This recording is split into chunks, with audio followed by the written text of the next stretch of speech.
నేను ఆ ఇంట్లోకి కోడలిగా అడుగు పెట్టడానికి ఏం చేశానో మర్చిపోయారా? మీతో ఏం చేయించానో మర్చిపోయారా? అందర్నీ అడ్డంగా మోసం చేయడానికి జాతకం మార్చేశాను. నాది వేదవతిది ఒకే రకమైన జాతకమని అందర్నీ నమ్మించాను. కానీ నాది వేదవతి లాంటి జాతకం కాదు. భరణి నక్షత్రం, మేషరాశి, కార్తీక మాసంలో శుక్రవారం నాడు పుట్టిన అమ్మాయి ఆ ఇంటికి కోడలు కావాలి. అందులో ఒక్కటి కూడా నా జాతకంతో మ్యాచ్ కాలేదు. అలాంటి జాతకం కలిగిన అమ్మాయికే ఆ ఇంటి దీపం వెలిగించే అర్హత ఉంటుంది. నాకు లేదు. అలాంటి జాతకం కలిగిన అమ్మాయికే ఆ ఇంటి ఆచారాలను ముందుకు తీసుకెళ్లే అర్హత ఉంటుంది. నాకు లేదు.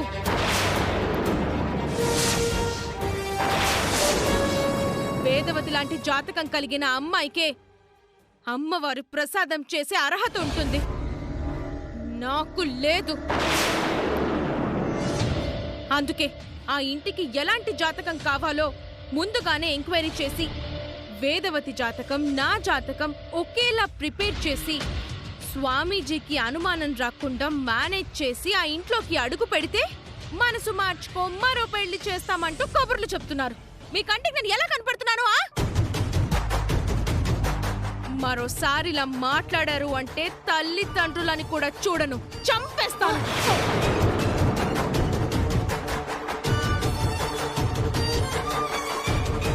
నాది వేదవతి లాంటి జాతకం కాదు కాబట్టే పల్లెటూరులో ప్రసాదం చేయలేకపోయాను, పూజ గదిలోకి అడుగు పెట్టలేకపోయాను.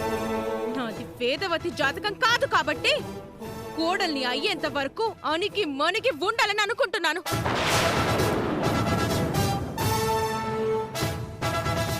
జాతకం కలిసిందన్న ఒకే ఒక్క కారణంతో ఆ ఇంట్లో వాళ్ళు, బయటి వాళ్ళు, పల్లెటూరి వాళ్ళు నన్ను గౌరవిస్తూ బ్రహ్మరథం పడుతున్నారు. అందుకే నేను ఎట్టి పరిస్థితుల్లోనూ ఆ ఇంటి కోడల్ని కావాలి.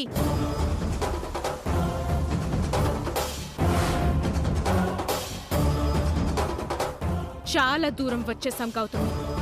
మరి కొంచెం దూరం వెళితే నేను అనుకున్నది సాధించుకుంటాను. కొంచెం ఓపిక పట్టండి. నా పెళ్ళైన తర్వాత కొద్ది రోజులు కాశీకి పోదురు గాని. చెప్పకుండా పెళ్లి చేసుకున్నందుకే ఆ వేదవతి అవని శ్రీకర్లను పరాయి వాళ్ళని చేసేసింది. జాతకం విషయంలో మోసం చేశావని తెలిస్తే వేదవతి నిన్ను చంపినా చంపుతుందని భయంగా ఉందమ్మా. నేను తప్పుడు జాతకంతో ఆ ఇంట్లోకి ఎంటర్ అయిన విషయం ఎవరు చెప్తారు? మీరు చెప్తారా? నేను చెప్తానా? మన దరిద్రానికి ఆ అవని తెలుసుకుంటే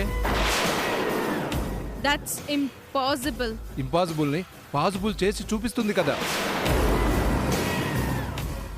ఈ విషయంలో తల క్రిందులుగా తపస్సులు చేసినా నాది వేదవతి లాంటి జాతకం కాదు అని కనిపెట్టలేదు.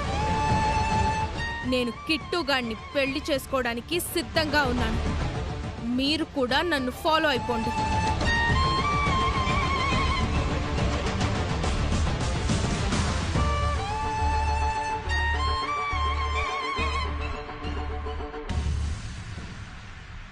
మనమేమో దొంగ జాతకం చూపించి నిహారికను ఆ ఇంట్లో పెట్టాం. దీని సంగతి పక్కన పెడితే ఆ వచ్చిన కిట్టుగాడు ఎలాంటోడో ఏంటో.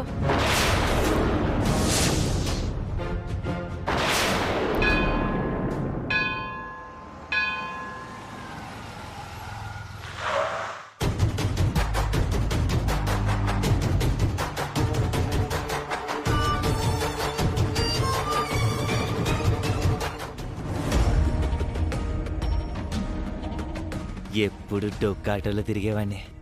కారులో ప్రయాణం చేస్తుంటే సమ్మగుంది. పదనాన్న. అలాగే.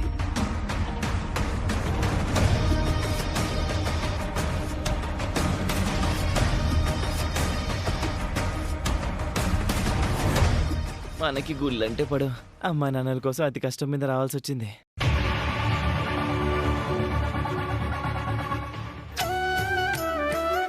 పూజారి గారు, నమస్కారం అయ్యా. నమస్కారం పూజారి గారు. ఆ రోజు అమ్మవారి చెట్టుకి ముడుపు కట్టి మొక్కుకున్నాను కాబట్టే కనబడకుండా పోయిన మా కొడుకు దొరికాడు. అంతా ఆ అమ్మవారి అనుగ్రహం. చాలా సంతోషం అమ్మా.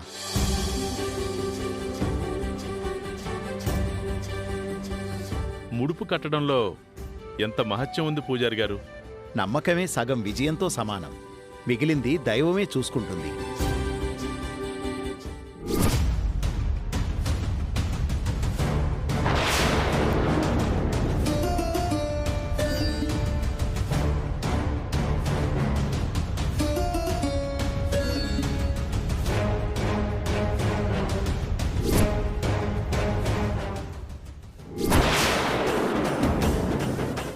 ఆ రోజు మీరు నా కోసం ముడుపు కడితే అదే రోజున మీ దగ్గర నేను వెండి పూల సజ్జను కొట్టేశాను. ముందు ముందు అమ్మా బాబుల దగ్గర నుంచి నాకు చాలా లాభం ఉందైతే. నా కొడుకు పేరున అర్చన చేయండి పూజారి గారు. అలాగేనమ్మా. పేరు చెప్పు నాయనా. కిట్టు అండి. కిట్టునా? అవునండి. పెంచిన వాళ్ళు పెట్టిన పేరది. ముందు వెనకాల తోకలేం లేవు. పూజారి గారు చెప్పండమ్మా. ఈ రోజు నుంచి నా కొడుకుని నేను కృష్ణబాబు అని పిలుచుకుందాం అనుకుంటున్నాను. బావుందమ్మా. ఏమంటారండి? చాలా బాగుంది వేద. నీకు నచ్చిందా నాన్నా? కిట్టుగాడు బస్తీ నుంచి బంజారాహిల్స్ రావడమే కాకుండా కిట్టు నుంచి కృష్ణబాబు అయ్యాడు. నచ్చిందమ్మా.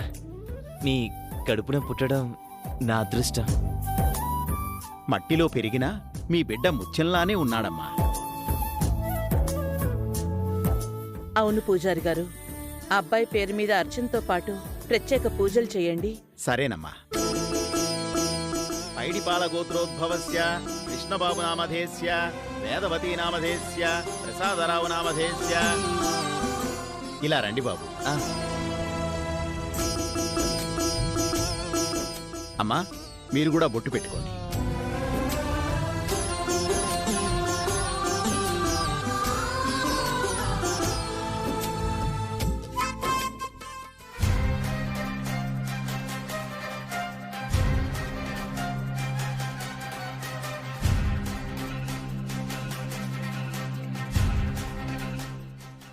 అక్కా,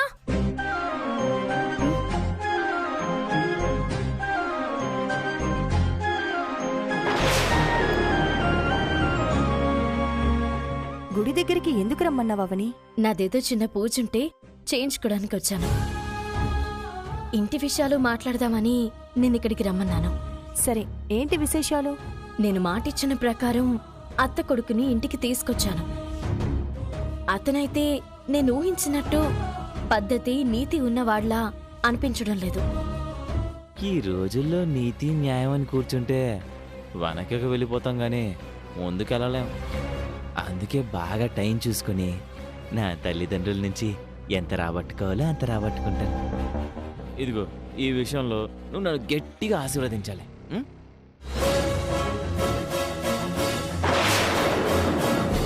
అమ్మా, గుళ్ళో దొంగలున్నారు. మీ వస్తువులు మీరు జాగ్రత్తగా పెట్టుకోండి.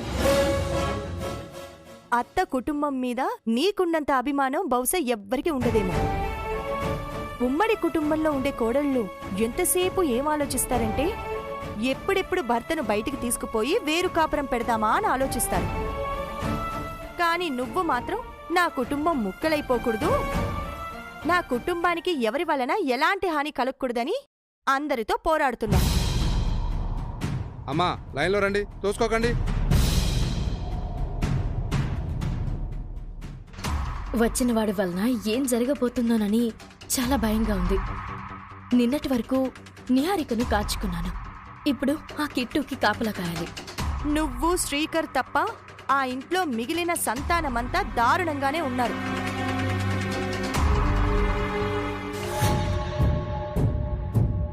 కిట్టుగాడేంటి వాళ్ళ పక్కన ఉన్నాడు? వచ్చినవాడు మంచివాడు కాదని మీ అత్తే వాళ్ళతో చెప్పేయచ్చు కదా. చెప్తే నమ్మే స్థితిలో వాళ్ళు లేరు.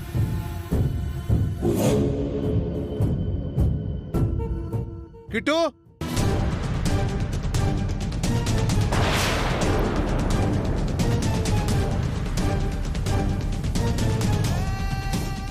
అమ్ము కానిస్టేబుల్ గుర్తుపట్టేశాడు.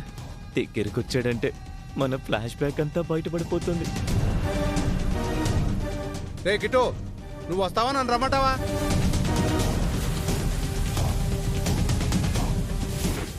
ఎవరో నిన్ను పిలుస్తున్నారు నాన్నా.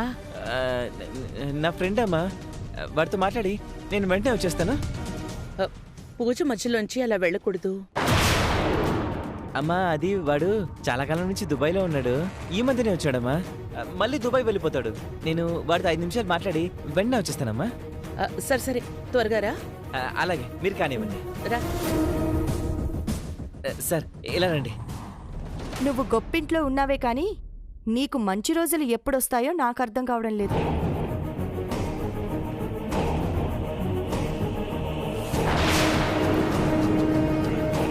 అక్క, అదిగో అత్త కొడుకు కిట్టు, అతనే.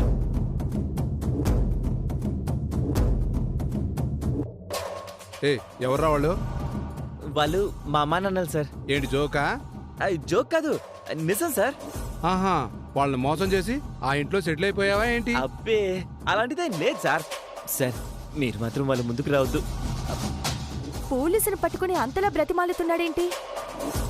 నేను అనుమానించినట్టు కిట్టు దగ్గర ఏదో రహస్యం ఉంది. ఇక్కడ మీరేం మాట్లాడద్దు. ఇదిగో ఈ డబ్బులు తీసుకొని కామ్గా వెళ్ళిపోండి. నా మాట వినండి సార్. ఇక్కడ ఏ హడావిడి చేయొద్దండి ప్లీజ్ సార్. మీకు అడ్డం పట్టుకుంటాను. పద.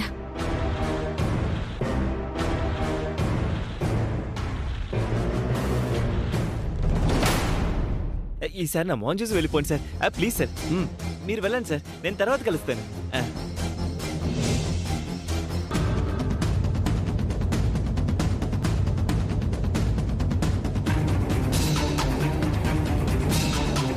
ఎవరో చూడలేదా?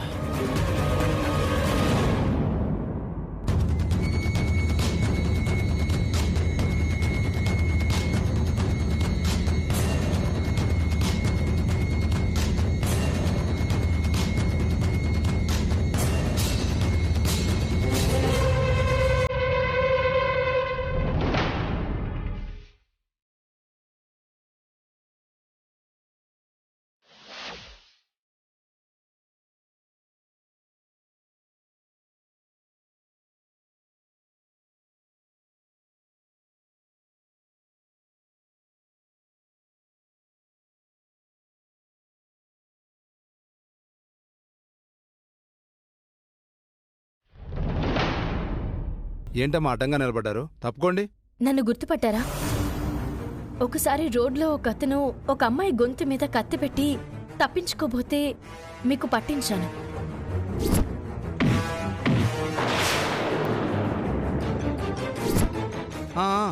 గుర్తొచ్చావమ్మా. ఇందాక ఒక అతను మిమ్మల్ని కలిసి డబ్బులు ఎందుకు ఇచ్చాడో తెలుసుకోవచ్చా? అదే, వాడి పేరు కిట్టు అమ్మా. వాడు ఒక చిల్లర దొంగ.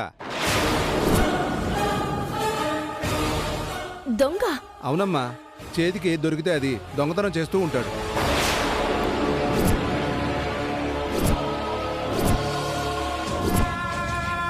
టూ వీలర్స్ దొంగతనం చేయడం, గంజాయి అమ్మటం లాంటి పనులన్నీ చేస్తుంటాడు.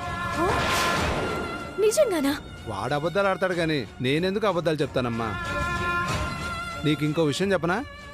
నువ్వు ఆ రోజు మాకు పట్టించింది వాణ్ణే.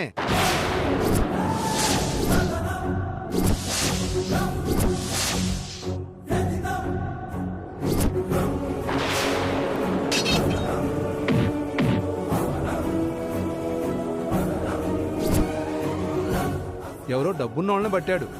వాళ్ళ అమ్మా నాన్నలు అవుతారని చెప్పాడు. అదిగో వాళ్ళతో కలిసి పూజ చేయించుకుంటున్నాడు.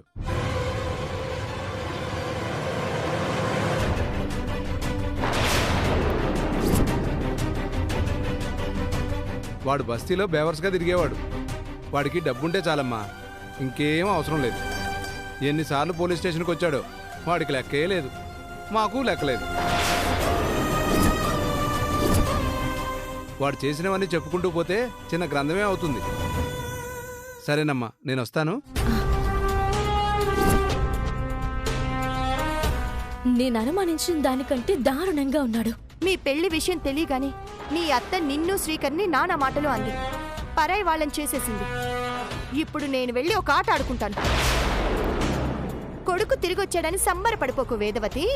నీ కొడుకు ఘన చరిత్ర గురించి విన్నావంటే గుండాగి చస్తావో అని చెప్తాను. పూజకు పనికిరాని పువ్వులా నువ్వు ఈ కొడుకు మీద ఎన్ని పూజలు చేయించినా అనవసరం అని ఆ కిట్టుగాడి గురించి మొత్తం చెప్పేస్తాను. అక్క అక్క ఆగు. అక్క ఆగక్క. ఎందుకు ఆపుతున్నావు నువ్వు? అవకాశం దొరికితే ఆ వేదవతి మామూలుగా మాట్లాడుతుందా? నిలబెట్టి నిలదీస్తుంది కదా. ఇప్పుడు నేను నిలదీస్తాను. చేతిలో ఉన్న వస్తువుని చేతికి కూడా తెలియకుండా కొట్టేయడంలో నీ కొడుకు సిద్ధహస్తుడు అని చెప్తాను. ఈ రోజు నువ్వు నాకు అడ్డుపడొద్దు చెప్తున్నా. అక్క అక్క ప్లీజ్ అక్క, నా మాట విను. ఎందుకే ఆపుతున్నావు? నిన్ను శ్రీకర్ని నీ అత్త చాలా బాధ పెట్టింది. ఆ కోపం ఇంకా నా కడుపులోనే ఉంది. అంతా బయట పెట్టేయాలి. తట్టుకోలేదక్క. కొడుకొచ్చిన ఆనందంలో ఉంది.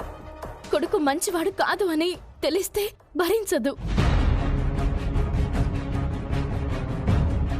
కొడుకు చదువులో తక్కువవాడైనా, సంపాదనలో తక్కువవాడైనా, ఎందులో తక్కువవాడైనా తల్లి సహిస్తుందేమో గాని దొంగ అయితే సహించలేదు. వేదవతి కడుపున పుట్టిన బిడ్డ 10 మందికి ఆదర్శంగా ఉండాలి గాని 10 మంది వేలెత్తి చూపించుకునేలా ఉండకూడదు అనుకునే అత్తకు కొడుకు గురించి తెలిసిందంటే గుడిలోనే గుండె ఆగిపోతుంది. ఎన్ని మాటలన్నా, ఎన్ని నిందలు వేసినా వాళ్ళు మన అత్త మామలు. వాళ్ళకేం జరగకూడదు. మన వల్ల అస్సలు జరగకూడదు. నిజాలు చెప్పడానికి ఇది సమయం కాదక్క. సమయం చూసి నేను చెప్తాను. ఈలోపు కిట్టుని మార్చే ప్రయత్నం నేను చేస్తాను. నీ నీతి వాక్యాలు వినుకుంటూ నేను కూర్చోలేను. ఈ రోజు ఎలాగైనా చెప్పాల్సిందే. అక్క ఇంత చెప్పిన అక్క విందేంటి? అక్క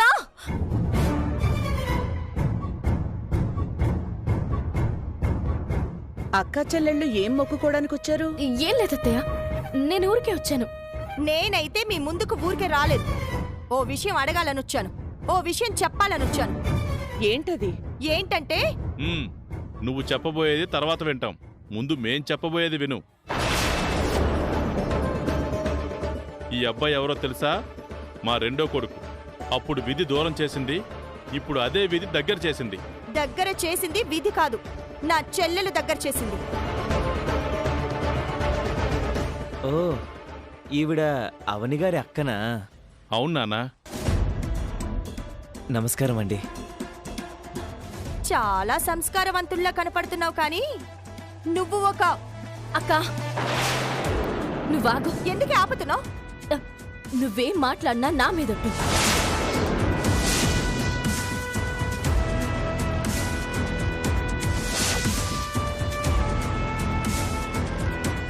ఏంటి మీ నాటకాలు? అత్తయ్య మీరు బయలుదేరండి. నాలాంటి జాతకం కలిగిన నిహారికే ఏనాటికైనా నా ఇంటి కోడలవుతుందని చెప్పాను. అదే జరగబోతోంది. నిహారికను నా కొడుక్కిచ్చి పెళ్లి జరిపిస్తాను. పెళ్లికి ఆహ్వానం ఉంటుంది, తప్పకుండా రా. పదండి.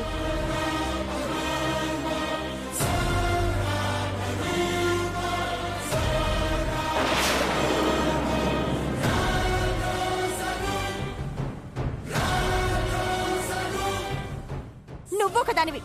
ముందర కాళ్లకు బంధాలన్నట్టు మంచి సమయాలలో అడ్డం పడిపోతావు. చూసావా ఎంత ధీమాగా మాట్లాడిందో? అదే వాడు దొంగ కొడుకని తెలుసుంటే అలా ఉండగలదా? అసలు నువ్వు ఇంకెప్పుడు బాగుపడతావే? కుటుంబం కోసం జీవితం మొత్తం దారపోసావు. నీ జీవితం నువ్వు చూసుకోవద్దు?